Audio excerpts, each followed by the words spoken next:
ಮೊನ್ನೆ ನಾನು ವಿಡಿಯೋದಲ್ಲಿ ತಿಳಿಸಿದ ಹಾಗೆ ಇವತ್ತು ಕೋರ್ಟ್ ಕೇಸಲ್ಲಿ ಏನು ಬೆಳವಣಿಗೆ ಆಯಿತು ಅನ್ನೋದ್ರ ಬಗ್ಗೆ ತುಂಬ ಜನ ಕೇಳ್ತಾ ಇದ್ರಿ. ಎಸ್ಪೆಷಲಿ 56% ರಿಸರ್ವೇಷನ್ ಕೇಸ್ದು ಆ್ಯಂಡ್ ಎಲ್ಲವೂ ಕೂಡ ಮರ್ಚಿರುವಂಥದ್ದು ಕೇಸ್ದು ಎಲ್ಲವೂ ಕೂಡ. ಸೊ ಇವತ್ತು ವಿಚಾರಣೆಗೆ ಬಂದಿತ್ತು. ನಿಮ್ಗೆ ಗೊತ್ತಿದೆ, ಈ ಹಿಂದೆ 2 ಬಾರಿ ಕೂಡ ಅಡ್ವೊಕೇಟ್ ಜನರಲ್ ಅವರು ಕೇಸ್ಗೆ ಸಂಬಂಧಪಟ್ಟ ಹಾಗೆ ವಿಚಾರಣೆಗೆ ಹಾಜರಾಗಿರಲಿಲ್ಲ. ಸೊ ಆ್ಯಸ್ ಇಟ್ ಈಸ್ ಇವತ್ತು ಕೂಡ ಸೇಮ್ ಅದರಂತೆ ಮಾಡಿದ್ದಾರೆ.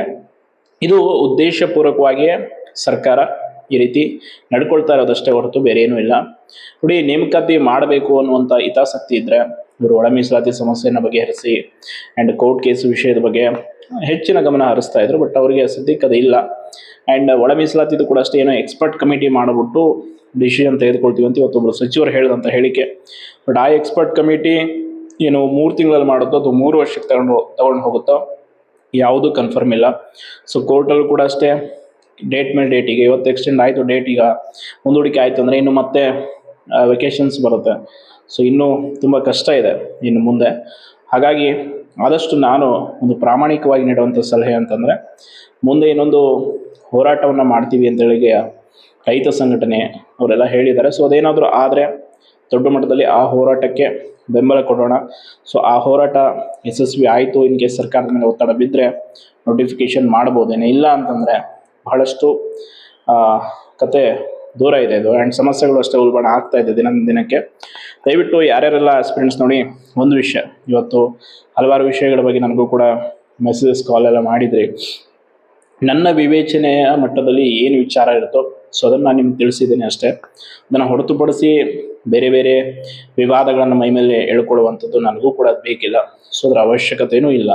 ಆ್ಯಂಡ್ ಅದನ್ನು ತೊಗೊಂಡು ಏನು ಮಾಡಲಿ, ಅದರಿಂದ ಏನು ಬರುತ್ತೆ? ನಮಗೆ ನಮ್ಮ ಭವಿಷ್ಯಗಳ ಚಿಂತೆ ನೂರಾರಿದೆ, ಸಮಸ್ಯೆಗಳು ಬೇರೆ ಹಲವಾರಿದೆ. ಸೊ ಹೋರಾಟ ಮಾಡೋರು ಮಾಡಲಿ, ಅದಕ್ಕೆ ಯಾವುದೇ ಸಮಸ್ಯೆ ಏನು ಅಡ್ಡಿ ಆತಂಕಗಳೇನಿಲ್ಲ. ಆ್ಯಂಡ್ ಅದ್ರ ಬಗ್ಗೆ ಹೆಚ್ಚಿನ ಕ್ಲಾರಿಫಿಕೇಶನ್ ಕೊಡೋದ್ರು ಏನೋ ಬೇಕಾಗಿಲ್ಲ. ಸುಮ್ಮನೆ ಯಾಕೆ ಆ ವಿಷಯವನ್ನು ಬಿಟ್ಟು ಬಿಡೋಣ. ತುಂಬ ಜನ ಆಸ್ಪಿರೆಂಟ್ಸ್ ಒಂದು ವಿಷಯ ಹೇಳ್ತಾ ಇದ್ರಿ, ನಿಮ್ಮ ಸಮಸ್ಯೆಗಳನ್ನು, ಪಾಪ ನಿಮಗೂ ನೂರಾರು ಸಮಸ್ಯೆ ಇರುತ್ತೆ, ಆ ಸಮಸ್ಯೆ ನಡುವೆ ಏನೋ ಒಂದು ಭರವಸೆಯಿಂದ ಕಾಯ್ತಾ ಇರ್ತೀರ. ಸದ್ಯಕ್ಕಂತೂ ರಾಜ್ಯ ಸರ್ಕಾರ ನೇಮಕಾತಿಗಳನ್ನು ಮಾಡುವಂಥ ಯಾವುದೇ ಒಂದು ಲಕ್ಷಣದಲ್ಲಿ ಇಲ್ಲದಂತೆ ಕಾಣ್ತಾ ಇದ್ದಿದ್ದರೆ ಈಗ ಒಳ ಮೀಸಲಾತಿದು ಅಷ್ಟೇ ಮತ್ತಷ್ಟು ವಿಳಂಬ. ಅವರು ಈಗ ಚುನಾವಣೆಯಲ್ಲಿ ಬ್ಯುಸಿ ಇದ್ದಾರೆ. ಸೊ ಚುನಾವಣೆ ಎಲ್ಲ ಮುಗಿಸಿ ತಮ್ಮ ಅಭ್ಯರ್ಥಿಗಳನ್ನ ಗೆಲ್ಲಿಸ್ಕೊಂಡು ಅದಾದಮೇಲೆ ಏನಾದರೂ ಯೋಚನೆ ಮಾಡ್ತಾರೆ ಹೊರತು ಅಲ್ಲಿವರೆಗೂ ಅಂತವ್ರು ಮಾತು ಕೇಳಲ್ಲ. ಸೊ ಇರುವಂಥ ವಾಸ್ತವ ವಿಚಾರ ಇಷ್ಟು. ಇವತ್ತು ಕೋರ್ಟ್ ಕೇಸು ಕೂಡ ಅಗೇನ್ ಪೋಸ್ಟ್ಪೋನ್ ಆಗಿದೆ. ಸೊ ಹೀಗೆ ಇದು ಕೋರ್ಟ್ಗಳಲ್ಲಿ ರೀತಿ ವಿಷಯಗಳು ಆಗ್ತಾ ಇರೋದೆ. ನಾವು ಎಕ್ಸ್ಪೆಕ್ಟ್ ಮಾಡಿದಾಗೆ ಕೋರ್ಟಲ್ಲಿ ನಡೆಯಲ್ಲ. ಡೇಟ್ ಕೊಡ್ತಾರೆ, ಮತ್ತೆ ಹೋಗಬೇಕು, ಹಾಗೆ ಇರೋದೇ ಅದು. ಬಟ್ ಇಲ್ಲಿ ಉದ್ದೇಶಪೂರ್ವಕವಾಗಿ ಮಾಡ್ತಾ ಇರೋದಂತೂ ಸತ್ಯ. ಅಡ್ವೊಕೇಟ್ ಜನರಲ್ ಅವರು ಹಾಜರಾಗದೇ ಇರುವಂಥದ್ದು, ಕೇಸನ್ನು ಪೋಸ್ಟ್ಪೋನ್ ಮಾಡಿಸ್ತಾ ಇರೋದು ನೋಡಿದ್ರೆ ಖಂಡಿತವಾಗಿಯೂ ಉದ್ದೇಶಪೂರ್ವಕವಾಗಿ ಅನ್ನಿಸ್ತಾ ಇದೆ. ಇಷ್ಟಂತೂ ಇರೋ ವಿಚಾರ. ಸೊ ಇದನ್ನು ಹೊರತುಪಡಿಸಿ ನಿಮಗೆ ಏನು ಅನಿಸುತ್ತೆ? ತುಂಬ ಜನ ಪಾಪ ಈಗ ಕೆಲಸ ಮಾಡ್ಕೊಂಡು ಓದ್ತಾ ಇರೋರು ಇದ್ದೀರಾ, ಇನ್ನು ಕೆಲಸಕ್ಕೆ ಹೋಗಿ ಏನಾದರೂ ಮಾಡೋಣ ಅನ್ನೋ ನಿರ್ಧಾರದಲ್ಲಿದ್ದಾರೆ. ಇನ್ನು ಕೆಲವರು ಏಜ್ ಇದೆ, ಟೈಮ್ ಇದೆ, ಪರವಾಗಿಲ್ಲ ಓದೋಣ ಅನ್ನೋರು ಇದ್ದೀರಾ. ಈ 3 ಕೆಟಗರಿಯವರು ಇದ್ದೀರಾ. ಬಟ್ ಎಸ್ಪೆಷಲಿ ಒಂದು ವಿಷಯ ಹೇಳ್ತೀನಿ, ಯಾರಿಗೆ ತುಂಬ ಮನೆಯಲ್ಲಿ ಆರ್ಥಿಕವಾಗಿ ಕಷ್ಟ ಇದೆ, ನಾನೇನೋ ಮಾಡಬೇಕು ಅನ್ನೋರು, ದಯವಿಟ್ಟು ಯಾವುದಾದ್ರೂ ಒಂದು ಸದ್ಯಕ್ಕೆ ತಾತ್ಕಾಲಿಕವಾಗಿ ಖಾಸಗಿ ಕೆಲಸದ ಮೊರೆ ಹೋಗಿ. ಫಿನಾನ್ಷಿಯಲಿ ತುಂಬ ಕಷ್ಟ ಇದೆ ಅಂದರೆ ಕೆಲಸ ಮಾಡ್ಕೊಂಡು ಓದೋದು ಬೆಟ್ರ್. ಇಲ್ಲ ಅಂತಂದರೆ ಬಹಳಷ್ಟು ಗಂಭೀರ ಆಗುತ್ತೆ ಸ್ಥಿತಿ. ಇವತ್ತು ಯಾರೂ ಕೂಡ ಯಾರಿಗೂ ಸಹಾಯ ಮಾಡುವಂಥ ಸ್ಥಿತಿಯಲ್ಲಿ ಇಲ್ಲ. ಎಲ್ರಿಗೂ ಕೂಡ ಅವ್ರವ್ರದ್ದೇ ನೂರಾರು ಕಷ್ಟಗಳಿರುತ್ತೆ. ಸೊ ಆ ನಡುವೆ ಒಂದಿಷ್ಟು ಮಾಡ್ಬೋದಾದರೂ ಕೂಡ ನೀವು ಸ್ವಾಭಿಮಾನಿಯಾಗಿದ್ದರೆ ಖಂಡಿತವಾಗಿ ಕಷ್ಟ ಇದೆ ಈಗಿನ ಎಸ್ಪೆಷಲಿ ಈಗಿರುವಂಥ ಕಾಲಮಾನದಲ್ಲಿ. ಸೊ ದಯವಿಟ್ಟು ಕೆಲಸ ಮಾಡ್ಕೊಂಡು ಹೋದಾಗಿದ್ದರೆ ಮಾಡಿ, ಯಾರಾದರೂ ಕೆಲಸದಲ್ಲಿದ್ದರೆ ದಯವಿಟ್ಟು ಬಿಡಬೇಡಿ.